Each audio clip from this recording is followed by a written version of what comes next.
Pemirsa, Satuan Reserse Kriminal Polres Bener Meriah, Provinsi Aceh menangkap 3 tersangka pencurian alat ekskavator di gudang Galiansi yang mengakibatkan kerugian korban mencapai 250 juta rupiah. Ransel berwarna biru merek Polo, tas yang dibeli hasil pencurian. Satuan Reserse Kriminal Polres Bener Meriah menangkap 5 tersangka pencurian dengan pemberatan bahan alat berat ekskavator milik korban atas nama Sabri di Desa Rusip, Kecamatan Siah Utama, Bener Meriah, di gudang Galiansi milik korban. Kelima tersangka berinisial JN, usia 21 tahun, warga Siah Utama, WR 19 tahun, warga Siah Utama, MI 15 tahun, warga Siah Utama, di mana ketiganya merupakan eksekutor. 2 tersangka lain yang membantu yaitu SI 26 tahun, warga Langkat, merupakan penadah, dan SF 28 tahun, warga Aceh Tenggara, yang juga sebagai penadah. Khusus untuk tersangka MI yang masih di bawah umur tidak dilakukan penahanan oleh pihak kepolisian.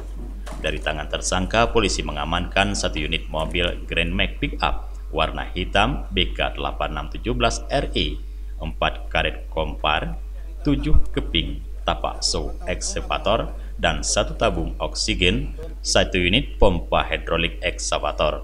Untuk mempertanggungjawabkan perbuatannya, kelima tersangka diancam dengan pasal 363 ayat 1 KUHP pidana dengan ancaman 7 tahun kurungan penjara.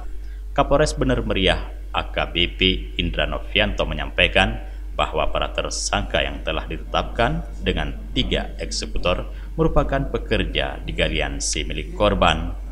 Bukti yang kami sita yaitu satu unit pompa hidrolik ekskavator atau head complete Hitachi 1005. Yang kedua 4 buah karet koper yang ada di sebelah.